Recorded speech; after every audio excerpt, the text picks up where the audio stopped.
नमस्कार, आपका स्वागत है। दोस्तों, वास्तुशास्त्र में मोर पंख का बहुत अधिक महत्व होता है। वास्तुशास्त्र के अनुसार मोर पंख का घर में होना बहुत शुभ होता है। ये जिस स्थान पर भी होता है वहां की नकारात्मक ऊर्जा को नष्ट कर देता है। शास्त्रों में मोर पंख को सुख समृद्धि का प्रतीक समझा है। ये अत्यंत चमत्कारिक होने के साथ ही घर के वास्तु दोषों को भी कम करने में सहायक है। परंतु वास्तुशास्त्र में मोर पंख को घर में रखने के नियम बताए गए हैं। मोर पंख घर में रखते समय इन नियमों का पालन अवश्य करना चाहिए, तभी इसका सकारात्मक प्रभाव देखने को मिलता है। वास्तुशास्त्र में मोर पंख को रखने की सही दिशा और स्थान के बारे में बताया गया है। अगर आप अपने घर में मोर पंख को उसके निश्चित स्थान और दिशा में रखते हैं तो यह घर के अंदर की नकारात्मक ऊर्जा को खत्म कर देता है। मोर घर में रखने के बहुत से फायदे हैं, परंतु धन संपत्ति के आकर्षण के लिए इसका सबसे अधिक उपयोग किया जाता है। अगर आपके घर में पैसे की तंगी है, धन का खर्च अधिक होता है, घर में पैसा नहीं आता है, तो आप अपने घर पर मोर पंख जरूर लेकर आए और उसे सही दिशा में स्थापित करें। यह निश्चित ही आपके धन में वृद्धि करेगा। वास्तुशास्त्र में घर में कितने मोर पंख रखने चाहिए, इसका रहस्य भी बताया है। आइए जान लेते हैं मोर पंख से महत्वपूर्ण वास्तु नियम। दोस्तों, सबसे पहले हम जानते हैं मोर पंख के धार्मिक महत्व के बारे में। हमारे प्राचीन शास्त्रों में मोर पंख को इतना महत्व क्यों दिया जाता है? दोस्तों, हमारे प्राचीन पुराणों में मोर पंख को एक चमत्कारिक यंत्र समझा गया है। इसका उपाय कई तरह की तांत्रिक क्रियाओं में भी किया जाता आ रहा है। तंत्र साधनाओं में इसका उपाय करके सम्मोहन, शत्रुनाश तथा बुरी शक्तियों को नष्ट किया जाता था। इसके अलावा ज्योतिष विद्या में भी मोर पंख का उपाय किया जाता है। ज्योतिष शास्त्र में मोर पंख से जुड़े उपाय भी बताए गए हैं। आयुर्वेद आदि ग्रंथों में विविध व्याधियों तथा रोगों को नष्ट करने में भी मोर पंख सहायक होता है। मोर पंख घर से बुरी शक्तियों को दूर तो रखता ही है, साथ सर्प आदि विषैले जानवर मोर पंख के भय से घर में प्रवेश नहीं करते हैं। इसीलिए वन में निवास करने वाले लोग इसे अपने घर के पास रखते थे। मोर से जुड़ी पुराणों में कई कथाएं लिखी हुई हैं। पक्षी शास्त्र में मोर से जुड़ी एक कथा का वर्णन मिलता है। प्राचीन युग में संध्या नाम का एक असुर हुआ करता था। वह बहुत ही शक्तिशाली और बड़ा तपस्वी था। गुरु शुक्राचार्य से विद्या हासिल करके असुर देवताओं को अपना शत्रु मानने लगा था। उसने ब्रह्मदेव और भगवान शिव से वरदान हासिल किया और बहुत अधिक शक्तिशाली बन गया। उसके बाद उसने स्वर्ग पर आक्रमण किया और कई देवताओं को बंदी बना लिया। परंतु उस असुर को पराजित करने के लिए देवताओं ने एक योजना बनाई और उसके लिए उन्होंने मोर की सहायता ली। सभी देवता ग्रह मोर के पंखों में विराजित हो गए, जिससे मोर बहुत ही अधिक शक्तिशाली बन गया और विशालकाय रूप धारण करके उस मोर ने संध्या असुर पर आक्रमण कर दिया। इस युद्ध में संध्या असुर का वध हो गया और देवताओं को उनका आधिपत्य फिर से हासिल हुआ। सभी देवताओं ने मोर की प्रशंसा की और उसे भी पूजनीय होने का वरदान दे दिया। तभी से मोर को बहुत ही पवित्र समझा जाता है। जिस स्थान पर भी मोर पंख होता है वहां पर 9 ग्रहों का अशुभ प्रभाव नहीं पड़ता है। दोस्तों, केवल ऋषि मुनि और देवता ही नहीं, बल्कि भगवान श्री कृष्णा भी मोर की प्रशंसा करते हैं।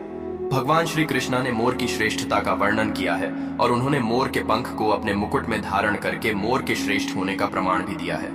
मोर पंख के बिना भगवान श्री कृष्णा कहीं पर भी नहीं जाते हैं। श्री कृष्णा कहते हैं, मोर शांति और प्रेम का प्रतीक है। मोर सुख समृद्धि का भी प्रतीक है। मोर का पंख मनुष्य की हर तरह की नकारात्मक शक्ति से रक्षा करता है। दोस्तों, मोर को विविध देवी देवताओं के प्रतीक के रूप में पुराणों में दिखाया गया है। माँ लक्ष्मी देवी सरस्वती, भगवान श्री गणेशा, भगवान कार्तिकेय जी, ऐसे अनेक देवी देवताओं का संबंध मोर से जोड़कर दिखाया जाता है। माँ लक्ष्मी धन संपत्ति ऐश्वर्य प्रदान करने वाली देवी है। माँ लक्ष्मी को मोर पंख अत्यंत प्रिय है। माँ लक्ष्मी के पास मोर पंख रखने से माता प्रसन्न होती है। माता सरस्वती का वाहन मोर है, इसीलिए विद्यार्थी को अपने पास मोर पंख अवश्य रखना चाहिए। यदि आप घर में बांसुरी में मोर पंख डालकर अपने घर में रखते हैं तो इससे परिवार में सुख शांति का वातावरण निर्माण होता है। दोस्तों, हमारा घर एक मंदिर की तरह होता है। अगर इसमें रहने वाले सदस्य रोज आपस में झगड़ा करने लगे तो यह मंदिर कम युद्ध का मैदान अधिक लगने लगता है। घर में क्लेश और झगड़े होने के कई कारण हो सकते हैं, परंतु सबसे बड़ा कारण होता है घर में नकारात्मक ऊर्जा का प्रवेश करना। परंतु हमारे घर में ये नकारात्मक ऊर्जा आखिर कहां से प्रवेश करती है और इस नकारात्मक ऊर्जा को दूर करने के लिए कौन से उपाय करने चाहिए? वास्तुशास्त्र के अनुसार प्रत्येक घर में नकारात्मक ऊर्जा फैलाने वाली चीजें मौजूद होती हैं। इन वस्तुओं के बिना हमारा घर चल नहीं पाता है। इन वस्तुओं को तो हम घर से बाहर नहीं निकाल सकते हैं, परंतु उस नकारात्मक ऊर्जा को अवश्य बाहर निकाल और उसे अपने घर के मुख्य द्वार के पास हवा में जोर-जोर से हिलाए। इससे आपके घर के अंदर की नकारात्मक ऊर्जा आपके घर से बाहर चली जाएगी। अगर आप रोज सुबह ऐसा करते हैं तो आपके घर के अंदर की संपूर्ण नकारात्मक ऊर्जा धीरे धीरे समाप्त हो जाएगी और आपके घर में सकारात्मक वातावरण का निर्माण होगा। इसी बात को ध्यान रखते हुए आज हम आपको बताएंगे कि घर में वो कौन सी 3 जगह है जहां पर आपको मोर पंख जरूर रखना चाहिए, और इन जगहों पर अगर आप मोर पंख रख देते हैं तो आपके घर में सबसे अधिक सकारात्मक ऊर्जा बनी रहेगी। सबसे पहली बात, घर से नकारात्मक ऊर्जा को दूर करने के लिए अगर घर में नकारात्मक ऊर्जा है और परिवार के सदस्यों की तरक्की में अड़चनें निर्माण हो रही है तो आप अपने मुख्य द्वार के ऊपर गणेश जी की प्रतिमा रखें और प्रतिमा की दोनों ओर मोर पंख अवश्य रखें। इससे आपके घर में किसी भी तरह की नकारात्मक ऊर्जा प्रवेश नहीं कर पाएगी। यदि आपका मुख्य द्वार वास्तुशास्त्र के नियमों के विरुद्ध है तो आप मुख्य त्रिमोर पंख अवश्य रखें, इससे वास्तु दोष समाप्त हो जाएंगे। दूसरी बात, ग्रहों के दुष्प्रभाव से बचने के लिए अगर घर के सदस्यों पर ग्रहों का दुष्प्रभाव है अथवा ग्रहों की स्थिति खराब चल रही है तो मोर पंख ले और उस पर गंगा जल अथवा शुद्ध जल का छिड़काव करें। फिर इसे ऐसे स्थान पर रख दे जहां पर ये किसी को दिखाई ना दे, इससे ग्रह शांत होने में मदद मिलती है। तीसरी बात, बुरी नजर से बचने के लिए अगर घर के किसी सदस्य अथवा बालक को बुरी नजर लगी है या उस पर किसी की बुरी नजर का प्रभाव पड़ा है तो सोते समय उस व्यक्ति के तकिए के नीचे मोर पंख रखे और दूसरे दिन इसे किसी बहते जल में अथवा कुएं में डाल दे, इससे बुरी नजर उतर जाती है। चौथी बात, पढ़ाई में मन नहीं लगता है। अगर घर के विद्यार्थियों का पढ़ाई में मन नहीं लगता है, उनकी याददाश्त कमजोर है, पढ़ाई करते समय बार बार नींद आती है, तो विद्यार्थियों को मां सरस्वती के सामने मोर पंख रखकर दूसरे दिन उस मोर पंख को अपनी किताबों में रखना चाहिए। इससे विद्यार्थियों में एकाग्रता बढ़ेगी और मां सरस्वती की कृपा बनी रहेगी।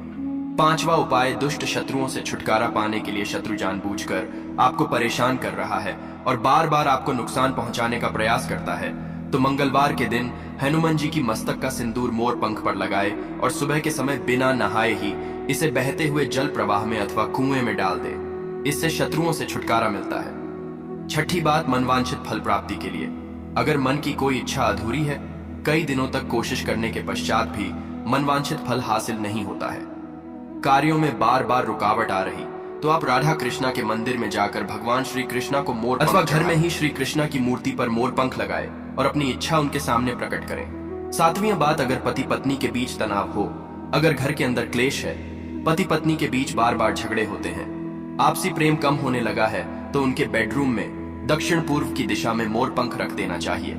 इससे दोनों के बीच में प्रेम बढ़ेगा और आपसी मनमुटाव कम होगा। आठवां उपाय, धन में वृद्धि के लिए अगर धन की कमी है, अचानक धन खर्च हो जाता है तो घर में तिजोरी अवश्य बनाए। तिजोरी रखते समय ध्यान रहे तिजोरी को पश्चिम की दीवार पर सटाकर रखे और उसका मुख पूर्व दिशा की ओर हो, इससे देवराज की कृपा दृष्टि बनी रहेगी। साथ ही मां लक्ष्मी की पूजा में मोर पंख रखकर उसे तिजोरी में रखे, इससे घर में सुख समृद्धि आती है और धन की कमी महसूस नहीं होती है। यदि धन की समस्या आ रही है तो घर के अग्नि कोण में अर्थात दक्षिण पूर्व दिशा में अपनी कमर से ऊपर कंधे की ऊंचाई पर 2 मोर पंख शुक्ल पक्ष में लगाए, जल्दी ही धन प्राप्ति के नए अवसर हासिल होने लगेंगे। 9वां उपाय, आप किसी भी शुभ दिन मोर का एक पंख लेकर घर के किसी ऐसे स्थान पर रखें जहां पर आने जाने वाले लोगों की नजर सबसे ज्यादा पड़ती है। असल में मोर का पंख नकारात्मक ऊर्जा को अवशोषित करता है, इसलिए आपको ऐसे स्थान पर लगाना चाहिए जहां ये सभी को नजर आए। मोर के पंख का ये उपाय न सिर्फ आपको बल्कि आपके घर के सदस्यों के जीवन में भी सुख और समृद्धि जरूर लेकर आएगा। तो दोस्तों, उम्मीद है आपको यह जानकारी अच्छी लगी होगी। वीडियो को लाइक जरूर करें और कमेंट में सच्चे दिल से जय श्री कृष्ण और जय महालक्ष्मी अवश्य लिखें।